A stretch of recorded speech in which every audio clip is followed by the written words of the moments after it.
Dans cette vidéo, nous allons voir ensemble les effets aigus liés à la consommation d'opioïdes, ainsi que les complications possibles, en particulier en contexte d'urgence. L'effet des opioïdes, comme l'héroïne ou certains médicaments antalgiques, dépend de la dose prise, du mode de consommation, il peut être fumé, sniffé, injecté ou ingéré, mais aussi du profil du patient, en particulier de sa tolérance aux opioïdes et de la chronicité de son usage.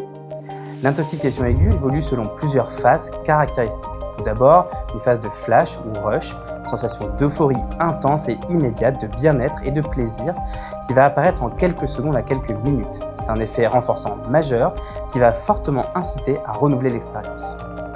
Ensuite, on retrouve une phase de high, un état d'apaisement, de calme et de chaleur corporelle qui dure 1 à 2 heures. Ensuite, pour certains patients, une phase de nod, qui est une alternance de somnolence et de semi-conscience où la personne décroche par intermittence. Ce tableau peut être trompeur car il est parfois le signe d'une surdose imminente. Enfin, la descente ensuite avec l'apparition à distance de la prise, d'une dysphorie, d'une léthargie, d'un repli sur soi, souvent accompagné d'un besoin compulsif de reconsommer.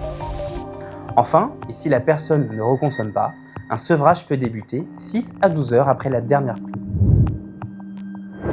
Le risque principal et majeur lors de l'usage d'opioïdes est la surdose qui peut conduire au décès. Celle-ci peut arriver en cas de prise trop importante, d'emblée ou suite à une réduction récente des prises habituelles, ou lors de l'association avec d'autres produits dépresseurs comme l'alcool ou les benzodiazépines. Elle se manifeste par une dépression respiratoire avec bradypnée, une cyanose, des troubles de la conscience, un myosis serré, une hypotension, une hypothermie et un coma hypotonique.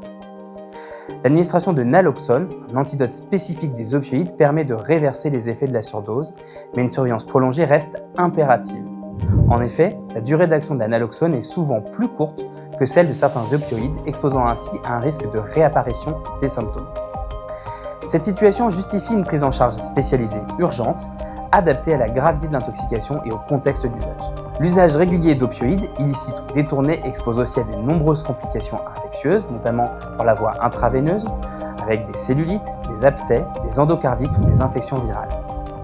La voie nasale génère plutôt des sinusites ou des perforations de la cloison nasale.